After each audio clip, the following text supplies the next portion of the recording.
अब हम पढ़ेंगे मैट्रिक्स के टाइप ऑफ मैट्रिक्स, कितने टाइप की मैट्रिसेस होती है, हम ये देखेंगे कितने टाइप की मैट्रिसेस होती है। ठीक है, तो बहुत सारी टाइप्स की मैट्रिक्स हो सकती हैं। जैसे देखिए ये हमारे पास मैट्रिक्स है m क्रॉस n की, जिसको अभी आपने पहले देखा था, और ये थोड़ी सी रीडिजाइन है, थोड़ा सा सिस्टमैटिक वे में लिख दिया है हमने, और ये m क्रॉस n की मैट्रिक्स है। ठीक है, अब देखिए इसमें हो क्या कर सकता है, बहुत सारी पॉसिबिलिटीज हैं। अगर m number of m means जो पंक्तियां हैं, रो, नंबर ऑफ रो अगर कम हो जाएं कॉलम से, नंबर ऑफ रो अगर कम हो जाते हैं कॉलम से, तो क्या होगा, अगर नंबर ऑफ रो अगर कॉलम से कम हो जाते हैं तो उस मैट्रिक्स को कहते हैं क्षैतिज मैट्रिक्स। क्या कहते हैं, क्या कहते हैं? तो प्रकारों में सबसे पहला प्रकार है कौन सा, क्षैतिज का। क्षैतिज मैट्रिक्स क्या होती है, क्षैतिज आव्यूह क्या होता है, ये हॉरिजॉन्टल मैट्रिक्स कहते हैं, मुझे लगता है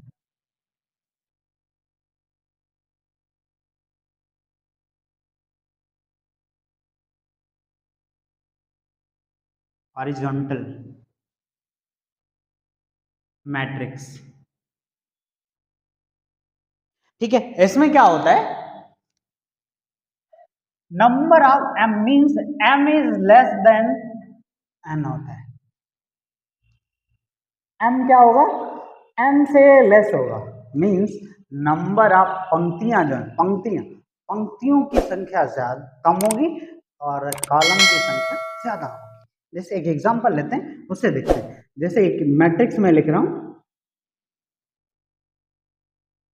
2 3 4 1 0 1 2 का 4, ये कितने क्रॉस कितने की मैट्रिक्स है, ये 2 क्रॉस 4 की मैट्रिक्स है। इसमें रो कितने, पंक्ति कितनी, सॉरी रो कितने, कॉलम कितने, 4, 4 कॉलम है और रो की संख्या कितनी है, सिर्फ और सिर्फ 2। ये कौन सी मैट्रिक्स है, ये क्षैतिज मैट्रिक्स है। ठीक है, दूसरी क्या होती है, अगर ये क्षैतिज हो गया, अगर इसको ऐसे घुमा दें, मींस हम क्या करें, दूसरी तरह का, अगर हम इसको ऐसे बना दें,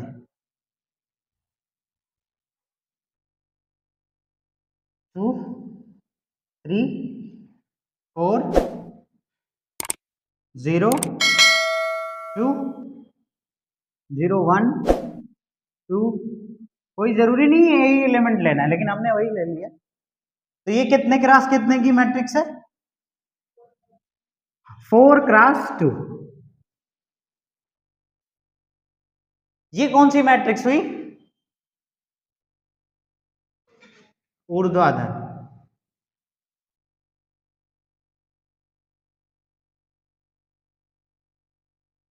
ऊर्ध्वाधर मैट्रिक्स अभी कैसा है, ऊर्ध्वाधर। यहां पे क्या है, नंबर ऑफ जो n है, कॉलम की संख्या कम है और पंक्तियों की संख्या ज्यादा है, तो ये ऊर्ध्वाधर मैट्रिक्स होगी। ठीक है, अगर दोनों इक्वल हो, अगर दोनों इक्वल होते हैं, मींस नंबर ऑफ कॉलम और नंबर ऑफ रो दोनों इक्वल हो जाए, तो वो कौन सी मैट्रिक्स होगी, मींस एक मैट्रिक्स है, ये थर्ड टाइप है, इसको हम बोलते हैं वर्ग आव्यूह। अगर किसी की लंबाई और चौड़ाई बराबर हो जाए तो कौन सा होगा, स्क्वायर मैट्रिक्स। क्या होता है, स्क्वायर मैट्रिक्स। ये कैसी होती है, 2 4 4 3, ये किस तरह की है, 2 क्रॉस 2 की मैट्रिक्स। ठीक है, तो ये कौन सी मैट्रिक्स होती है, स्क्वायर मैट्रिक्स। कब कहते हैं स्क्वायर मैट्रिक्स, जब नंबर ऑफ रो और नंबर ऑफ कॉलम क्या हो जाएं, इक्वल हो जाएं, तो हमारी कौन सी मैट्रिक्स बनती है, स्क्वायर मैट्रिक्स बनती है। तो ये हमारी एक स्क्वायर मैट्रिक्स। ठीक है, चलिए आगे बढ़ते हैं। फिर आता है हमारा, सपोज करिए किसी में अगर कोई एक ही पंक्ति हो, क्या हो, एक ही पंक्ति हो, जैसे देखते हैं,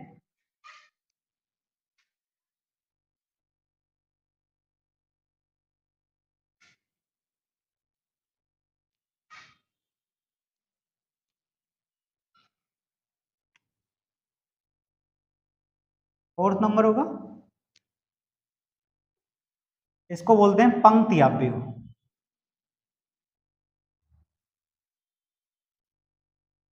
क्या होगा, पंक्ति आव्यूह। कैसे होगा, इसमें सिर्फ एक पंक्ति होगी, 2 4 6 8, एक पंक्ति है कि नहीं, ये हमारा है पंक्ति आव्यूह। ऐसे नंबर 5 पे आता है स्तंभ आव्यूह।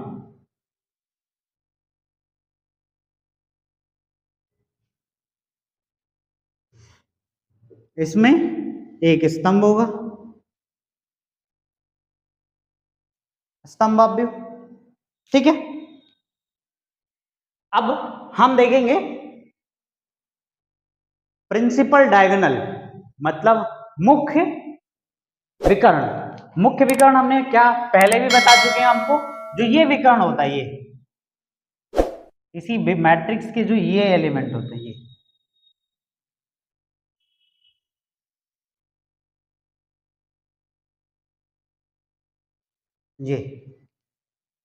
ये उस मैट्रिक्स का क्या होता है, मुख्य विकर्ण।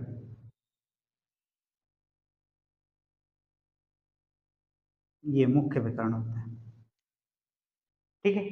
प्रिंसिपल डायगोनल कहते हैं इसको, मुख्य विकर्ण है।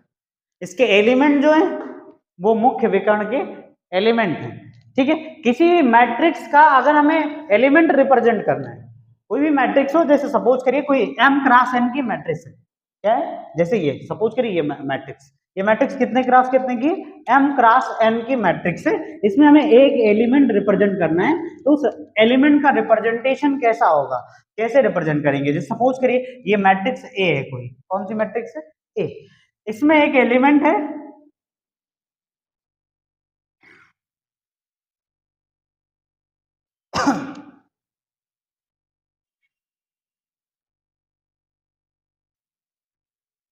ठीक है। अब देखिए ये है क्या, a इक्वल्स टू ए आई जे, ये एक एलिमेंट है, आईवें पंक्ति का और जेवें कॉलम का ये एक एलिमेंट है। अब आई की वैल्यू कोई भी ले लीजिए, जे की वैल्यू कोई भी ले लीजिए, इसका मतलब आप कह सकते हैं कि इतनी बड़ी मैट्रिक्स को जो हम लिख रहे हैं, अगर हम इसको लिखना चाहें तो इसमें भी लिख सकते हैं। बस इतना लिख दीजिए, ये मैट्रिक्स पूरी की पूरी इधर आ जाए। कैसे, सपोज करिए आपको इस मैट्रिक्स का पहला एलिमेंट चाहिए, तो आई की वैल्यू 1 ले लीजिए, जे की वैल्यू 1 ले लीजिए, आपको ये एलिमेंट मिल जाए। मींस पहली पंक्ति है और पहला कॉलम है, पहला रो और पहला कॉलम, और आई की वैल्यू 1 और जे की वैल्यू 1 आपको मिल जाएगा, ठीक है। ऐसे आई, सपोज करिए कि आपको तीसरी पंक्ति का तीसरा एलिमेंट चाहिए,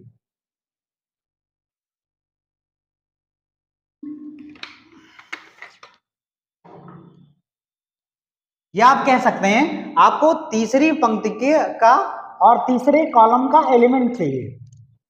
मतलब अगर मैं कह रहा हूं a इक्वल्स टू ये 3 3, मतलब तीसरे कॉलम का और तीसरी पंक्ति का एलिमेंट कौन सा होगा, तीसरा कॉलम कौन सा है, ये तीसरी पंक्ति कौन सा है, ये इससे आगे बढ़िए और इससे नीचे आइए, जहां पे क्रॉस हो रहे होंगे वही एलिमेंट होगा, ये एलिमेंट मिल जाएगा आपको।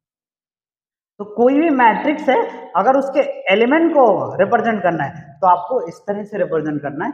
वो जो मैट्रिक्स होगी, कितने क्रॉस कितने की मैट्रिक्स है वो लिख लेना है, और वो एलिमेंट कौन सा है वो आपको लिख लेना है। तो इस तरह से आप अवयव को रिप्रेजेंट कर सकते हैं, एलिमेंट को रिप्रेजेंट कर सकते हैं किसी भी मैट्रिक्स का, ठीक है।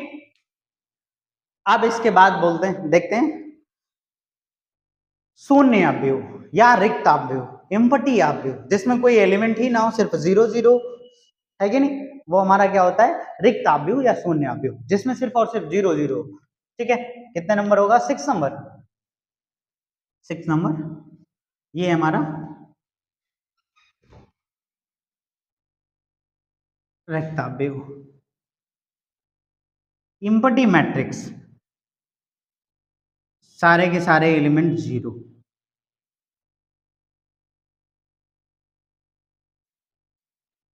ठीक है, ये हमारे पास आ गया इम्पटी अव्यू। ये कितने क्रॉस कितने का है? मुझे लगता है 2 क्रॉस 3 का है।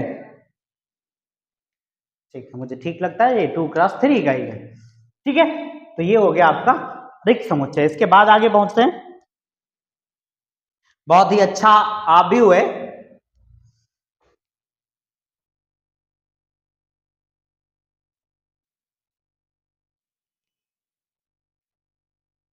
और बहुत ही जरूरत पड़ती है उसकी। देखिए, अगर ये मैट्रिक्स जो है, ये मैट्रिक्स, इस मैट्रिक्स में जितने ए आई जे हैं, ये 1 हो जाए। कब? जब आई इक्वल टू जे हो। इनकी एंट्री जितनी है वो 1 हो जाए। कब? जब आई इक्वल टू जे हो। और जितनी भी आईज हैं, मैंने ऐसे लिख दिया, ए आई जे इक्वल्स टू, वो 0 हो जाए यदि आई नॉट इक्वल टू जे हो। ध्यान दीजिएगा, अभी तो ये आपको थोड़ा सा टफ लगता होगा, लेकिन आपको आगे यूज ज्यादा इसी को करना है। इस वजह से आप इसको ध्यान से देखेंगे तो आपको समझ में आ जाएगा ये हो क्या रहा है इसमें।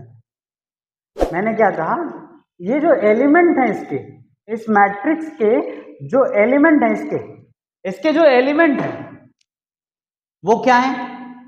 ए आई जे। वो कोई भी एलिमेंट होगा वो आई में पंक्ति का और जे में कॉलम का एलिमेंट होगा। मैंने कहा अगर ए आई जे बराबर 1 हो जाएगा जब आई इक्वल टू जे होगा, और आई नॉट इक्वल टू जे होगा तो 0 हो जाएगा। इस तरह से हम मैट्रिक्स बनाते हैं। इस मैट्रिक्स को इधर बना देते हैं। तो देखते हैं इस प्रॉपर्टी के थ्रू इस मैट्रिक्स को बनाते हैं। A11 वैल्यू क्या आएगी? A11 वाला एलिमेंट देखिए क्या होगा, i इक्वल टू जे है, मतलब 1 और 1, i की जितनी वैल्यू वही j की वैल्यू है। इसका मतलब क्या है, ये वैल्यू, ये एलिमेंट की वैल्यू क्या होगी? 1। समझ आ रहा है? क्योंकि यहाँ पे i भी 1 है और j भी 1 है, मतलब फर्स्ट रो है और फर्स्ट कॉलम है, तो ये एलिमेंट आएगा। अब देखिए A12, i की वैल्यू 1 है और j की वैल्यू 2 है, मतलब i not equal to j है। इसका मतलब एलिमेंट कौन सा आएगा? ठीक है, नेक्स्ट A13, i की वैल्यू 1 है, j की वैल्यू 3 है, क्या इक्वल है? इक्वल नहीं है, इसका मतलब ये एलिमेंट आएगा 0। ऐसे करते करते जितने भी एलिमेंट होंगे इधर 0 होते चले जाएंगे। मैं सपोज करिए मैं n एलिमेंट कॉलम नहीं लेके जा रहा हूँ, 3 कॉलम तक ही ले जा रहा हूँ। ठीक है, इसके बाद कौन सा आएगा? A14, तो A14 i not equal to j होगा तो वो भी 0 हो जाएगा। एक और बढ़ा लेते हैं तो 0 कर लेते हैं। ठीक, ये मैट्रिक्स हमारी बन गई है। अब देखिए A21 का मतलब क्या है? देख, A21 i की वैल्यू 2, j की वैल्यू 1, क्या इक्वल है? नहीं, ये एलिमेंट होगा 0। A22 i की वैल्यू 2, j की वैल्यू 2, मींस वैल्यू क्या आएगी? 1। मींस आपको पैटर्न मिल गया, 0 0 0। अब यहां भी 0 मिलेगा, यहां क्या मिलेगा? 3 3, मतलब 1, और ये 0। ठीक है, ये मैट्रिक्स और आगे जाएगी थोड़ी सी, 0 0 और 0, और ये कितने क्रॉस कितने की मैट्रिक्स हो गई? ये 4 क्रॉस 4 की मैट्रिक्स है। इसमें एलिमेंट क्या है देखिए, सिर्फ ए आई जे जिसमें i इक्वल टू जे है उसी वही एलिमेंट सिर्फ 1 है, बाकी सब 0 है। इसका मतलब ये मैट्रिक्स जो लिखी हुई है, ये मैट्रिक्स जो लिखी हुई है, ये मैट्रिक्स कौन सी है? Identity matrix. कौन सी है? Identity identity matrix. कैसी मैट्रिक्स है? आइडेंटिटी मींस इसको हिंदी में क्या कहते हैं? तत्समक। तत्समक आव्यूह है। कौन सा आव्यूह है? तत्समक। बहुत ही इंपॉर्टेंट आव्यूह है ये, ठीक है। बहुत अच्छी मैट्रिक्स है, सारे एलिमेंट 0, सिर्फ डायगोनल पे 1 1 1 1 1 हो गया हमारा कौन सा? तत्समक आव्यूह, ठीक है। नेक्स्ट आगे बढ़ते हैं। अब अगली मैट्रिक्स जो आती है हमारे पास वो होती है, यही होगा, विकर्ण पे ही एलिमेंट होंगे लेकिन वो एलिमेंट 1 नहीं होंगे, तो उसको हम क्या बोलेंगे? विकर्ण आव्यूह। क्या बोलेंगे? विकर्ण आव्यूह। लेकिन वहां पे 1 नहीं होंगे, यहाँ पे 1 है इसलिए आइडेंटिटी मैट्रिक्स है, क्योंकि 1 जो होता है वो क्या होता है? आइडेंटिटी एलिमेंट होता है। इस वजह से 1 क्या है? मल्टीप्लिकेटिव आइडेंटिटी होती है 1। ये आप लोग को पता होगा, बचपन से पढ़ते आ रहे हैं, ठीक है। आगे बढ़ते, कौन सा? विकर्ण आव्यूह पे, कि विकर्ण आव्यूह क्या होता है और उसको देखते हैं जरा सा। अगर मैं इन एलिमेंट्स को हटा दूं और मैं यहाँ पे लिख दूं 4 3 2 एंड 1, तो ये कौन सा हो गया? अब ये आइडेंटिटी से हट के क्या हो गया? ये आइडेंटिटी से हट के क्या हो गया? विकर्ण हो गया, डायगोनल हो गया।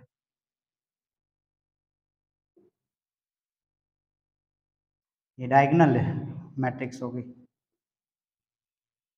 ठीक है। कौन सी मैट्रिक्स है ये? डायगोनल मैट्रिक्स है, ये आराम से कह सकते हैं डायगोनल। सिर्फ डायगोनल के एलिमेंट हैं, लेकिन वो 1 नहीं है, इस वजह से वो यू क्या कहते हैं? आइडेंटिटी मैट्रिक्स नहीं है, ठीक है। और अब ये यहाँ पे 1 नहीं आएगा। इसको अगर लिखना चाहें तो लिख सकते हैं कि कोई भी वेरिएबल हो सकता है यहाँ पे, वो आपकी चॉइस होगी, यहाँ पे कोई वेरिएबल हो जाएगा और